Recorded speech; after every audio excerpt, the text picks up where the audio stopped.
Cricket ಜಗತ್ತಿನ interesting ಸುದ್ದಿಗಳನ್ನ quick ಆಗಿ ಹೇಳ್ತೇನೆ ಕ್ರಿಕೆಟ್ ರೌಂಡಪ್ ನಲ್ಲಿ. ನಾನು ಶಾಂತಾ. ನೀವು ಸುದ್ದಿಯಾನದ ಸಬ್ಸ್ಕ್ರೈಬರ್ ಆಗೋದಕ್ಕೆ ಮರಿಬೇಡಿ. ಆಸ್ಟ್ರೇಲಿಯಾ ವಿರುದ್ಧದ ನಿರ್ಣಾಯಕ ಪಂದ್ಯದಲ್ಲಿ ಭಾರತ ಸೋಲು ಕಂಡಿದೆ.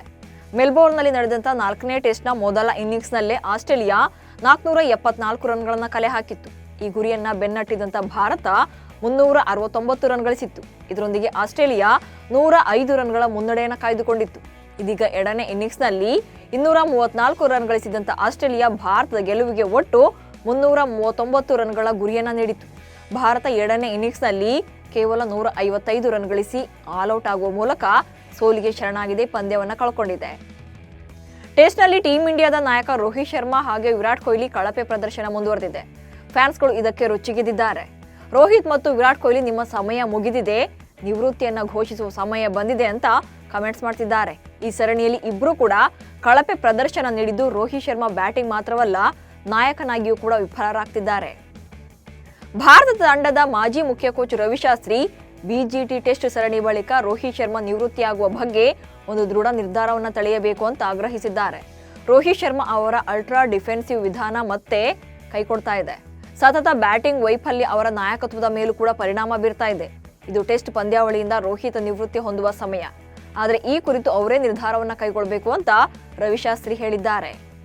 ಸ್ಟಾರ್ ಬ್ಯಾಟರ್ ವಿರಾಟ್ ಕೊಹ್ಲಿ ಅವರ ಪ್ರದರ್ಶನದ ಕುರಿತು ಕೂಡ ಮಾತನಾಡಿರುವಂತಹ ರವಿಶಾಸ್ತ್ರಿ, ವಿರಾಟ್ ಕೊಹ್ಲಿ ಇನ್ನೂ ಕೆಲವು ವರ್ಷಗಳ ಕಾಲ ಆಡುತ್ತಾರೆ ಎಂಬ ನಂಬಿಕೆ ನನಗಿದೆ. ಕೊಹ್ಲಿ ಅವರ ಬಳಿ ಏನಿಲ್ಲ ಅಂದ್ರೂ ಇನ್ನೂ 3-4 ವರ್ಷಗಳ ಟೆಸ್ಟ್ ಕ್ರಿಕೆಟ್ ಬಾಕಿ ಇದೆ. ಆದರೆ ಅವರು ತಮ್ಮ ಪ್ರದರ್ಶನದ ಬಗ್ಗೆ ಸಮಾಧಾನದಿಂದ ಕುಳಿತು ಯೋಚಿಸಬೇಕು ಅಂತ ರವಿಶಾಸ್ತ್ರಿ ಹೇಳಿದ್ದಾರೆ. ಆಸ್ಟ್ರೇಲಿಯಾದ ಸ್ಥಳೀಯ ಪತ್ರಿಕೆ ಕಾನ್ಸ್ಟಾಸ್ ಫೋಟೋ ಜೊತೆ Virat I am your dad ಎಂಬ ಶೀರ್ಷಿಕೆಯನ್ನು ನೀಡಿದೆ.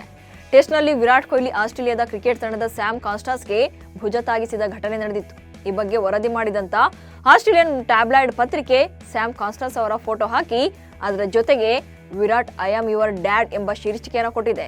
ವಿವಾದದ ಬಳಿಕ ಕೊಹ್ಲಿ ಹಾಗೆ ಭಾರತೀಯ ಆಟಗಾರರನ್ನ ಸ್ಯಾಮ್ ಕಾನ್ಸ್ಟಾಸ್ ಕೆಣಕಿದ ಅಂಶಗಳನ್ನು ಉಲ್ಲೇಖ ಮಾಡಿದೆ. 4ನೇ ಟೆಸ್ಟ್ನಲ್ಲಿ ಸ್ಯಾಮ್ ಕಾನ್ಸ್ಟಾಸ್ಗೆ ಡಿಕ್ಕಿ ಹೊಡೆದಿದ್ದಕ್ಕಾಗಿ ವಿರಾಟ್ ಕೊಹ್ಲಿ ನಡೆಯನ್ನು ಖಂಡಿಸಿದ್ದ ಆಸೀಸ್ ಮಾಜಿ ಆಟಗಾರ ಕೆರ್ರಿ ಒಕೀಫ್ ಅವರು ಕೊಹ್ಲಿ ಒಬ್ಬ ಅಹಂಕಾರಿ ಅಂತ ಕರೆದಿದ್ರು. ಕೊಹ್ಲಿ ತನ್ನ ಸಂಪೂರ್ಣ ವೃತ್ತಿ ಜೀವನವನ್ನ ದುರಹಂಕಾರದ ಮೇಲೆ ಕಟ್ಟಿಕೊಂಡಿದ್ದಾರೆ ಎಂದು ಆಸ್ಟ್ರೇಲಿಯಾದ ಮಾಜಿ ಲೆಗ್ ಸ್ಪಿನ್ನರ್ ಟೀಕೆ ಮಾಡಿದ್ರು. ಆದರೆ 75 ವರ್ಷ ವಯಸ್ಸಿನ ಮಾಜಿ ಆಟಗಾರ ತಮ್ಮ ತಪ್ಪನ್ನ ಅರಿತುಕೊಂಡು ಕೊಹ್ಲಿಗೆ ದುರಹಂಕಾರಿ ಎಂದು ಕರೆದಿದ್ದಕ್ಕಾಗಿ ಕ್ಷಮೆ ಕೇಳ್ತೇನೆ ಎಂದಿದ್ದಾರೆ. ಟೆಸ್ಟ್ ಪಂದ್ಯದ ಅಬ್ಬರದ ನಡುವೆ ಭಾರತೀಯ ಕ್ರಿಕೆಟ್ ಲೋಕದಲ್ಲಿ ಚಾಂಪಿಯನ್ಸ್ ಟ್ರೋಫಿಗೆ ಸೈಲೆಂಟ್ ಆಗಿ ಸಿದ್ಧತೆ ಆರಂಭವಾಗಿದೆ. ಮಹತ್ವದ ಒನ್ ಡೇ ಟೂರ್ನಿ ಫೆಬ್ರವರಿ 19ರಿಂದ ಆರಂಭವಾಗಲಿದೆ. ಐಸಿಸಿ ಟ್ರೋಫಿ ಗೆಲ್ಲಲು ಬ್ಲೂ ಪ್ರಿಂಟ್ ಕೂಡ ಸಿದ್ಧವಾಗ್ತಾ ಇದೆ. ಈ ಮಹತ್ವದ ಟೂರ್ನಿಯಿಂದ ಟೀಂ ಇಂಡಿಯಾದ T20 ಕ್ಯಾಪ್ಟನ್ ಸೂರ್ಯಕುಮಾರ್ ರನ್ನ ಡ್ರಾಪ್ ಮಾಡೋ ಸಾಧ್ಯತೆ ಇದೆ. ಪಾಕಿಸ್ತಾನ ಹಾಗೂ ದಕ್ಷಿಣ ಆಫ್ರಿಕಾ ನಡುವೆ ನಡೀತಾ ಇರುವಂತಹ 2 ಪಂದ್ಯಗಳ ಟೆಸ್ಟ್ ಸರಣಿಯ ಮೊದಲ ಟೆಸ್ಟ್ ಪಂದ್ಯದಲ್ಲಿ ದಕ್ಷಿಣ ಆಫ್ರಿಕಾ ರೋಚಕ ಗೆಲುವನ್ನು ಕಂಡಿದೆ. ಗೆಲುವಿಗೆ 148 ರನ್ಗಳ ಗುರಿ ಬೆನ್ನಟ್ಟಿದಂತ ದಕ್ಷಿಣ ಆಫ್ರಿಕಾ 4ನೇ ದಿನದ ಆಟದಲ್ಲಿ 8 ವಿಕೆಟ್ಗಳನ್ನು ಕಳ್ಕೊಂಡು ಜಯದ ನಗೆ ಬೀರಿದೆ. ಈ ಪಂದ್ಯವನ್ನ ಗೆಲ್ಲುವ ಮೂಲಕ ದಕ್ಷಿಣ ಆಫ್ರಿಕಾ ತಂಡ ಇದೇ ಮೊದಲ ಬಾರಿಗೆ ವಿಶ್ವ ಟೆಸ್ಟ್ ಚಾಂಪಿಯನ್ಶಿಪ್ನ ಫೈನಲ್ಗೆ ಲಗ್ಗೆ ಇಟ್ಟಿದೆ.